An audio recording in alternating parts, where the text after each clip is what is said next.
Peut-être ouvre un peu plus ta... Pour son blog beauté, Clémentine réalise avec son amie Alicia un shooting photo. Aujourd'hui, cette passionnée de mode se penche sur un vêtement qu'elle ne quitte jamais, la marinière. Dans mon dressing, il y a pas mal de marinières. J'en ai une mint, une rose et une jaune, avec du détail dentelle. J'ai même des robes. En tout, 22 modèles rayés et blancs.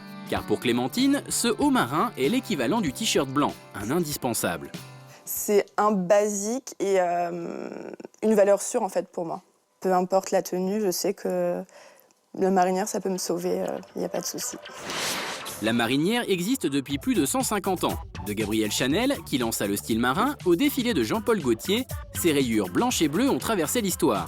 Mais c'est en 2009 que le célèbre pull rayé a fait son grand retour dans notre garde-robe, notamment grâce à ses épaulettes qui lui ont redonné une seconde jeunesse. Aujourd'hui, la marinière est portée par tous, même par nos ministres, qui en ont fait le symbole du Made in France. Mais comment expliquer ce succès intemporel ? Vincent Grégoire travaille dans un bureau de style, il anticipe et analyse les tendances.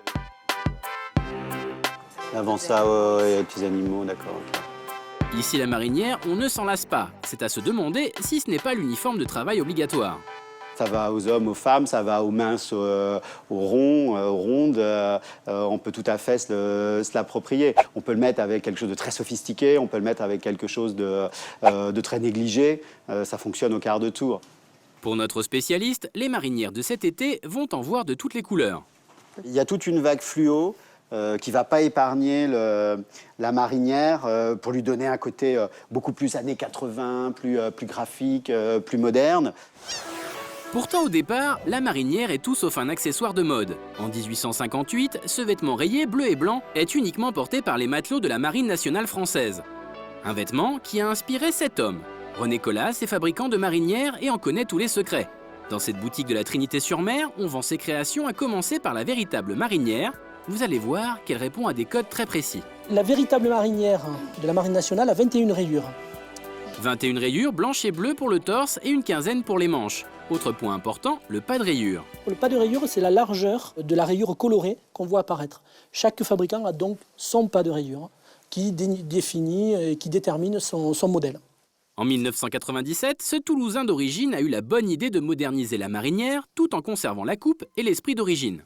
On colorie nos marinières. Donc on part d'une base écrue marine et derrière, on travaille sur un panel de 15-16 coloris suivant les tendances de l'été.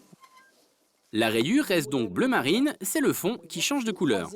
On croise le col et ça donne un col bateau véritable. Elle a un look bien particulier. Grâce à ce mélange de tradition et d'innovation, René Colas a obtenu les faveurs de la Marine nationale et a pu réaliser une campagne de publicité sur un porte-hélicoptère.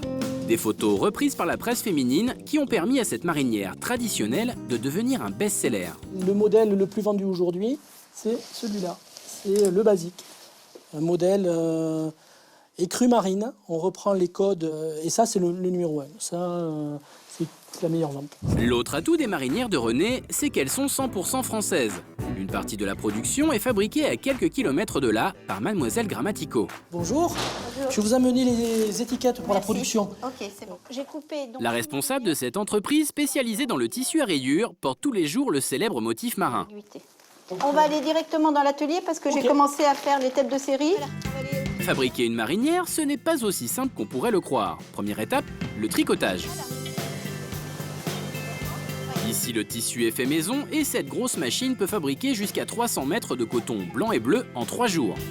Un tissage très serré pour que le vêtement soit le plus robuste possible. On va bientôt avoir fini la première production des 300 mètres qu'on a besoin pour la première commande. Ici, on réalise environ 200 marinières par jour. Ça paraît beaucoup, mais c'est 7 fois moins que dans une usine automatisée. On va aller voir sur table de coupe. La particularité de la marinière, c'est qu'elle est découpée dans un seul morceau de tissu et à partir de maintenant, tout se fait à la main. Là, on est sur un jersey 140 grammes, une douceur, et on est dans le multirayure. Voilà. Ils ont tracé leur patronage sur le tissu, et après, elles vont couper avec la scie. D'accord ? Pour la découpe, 24 marinières sont taillées en même temps. Ensuite, on passe au rasage, l'assemblage des différentes parties du pull. C'est l'étape la plus délicate. Il faut que toutes les rayures coïncident, à 1 mm d'écart, et l'effet graphique est raté. Il ne faut pas qu'il y ait une rayure qui soit décalée. Vous voyez, ça c'est pas toléré. Il faut absolument qu'on ait vraiment un bel assemblage. Le but est que ici, voilà, ça soit pile poil. Le contrôle qualité, c'est la spécialité d'Odile, plus connue sous le nom d'œil de lynx. Tout ce qui n'ira pas sur la marinière, elle va le détecter et elle va nous donner une marinière 100% de qualité. Peluche, fil qui dépasse, rien n'échappe à Odile.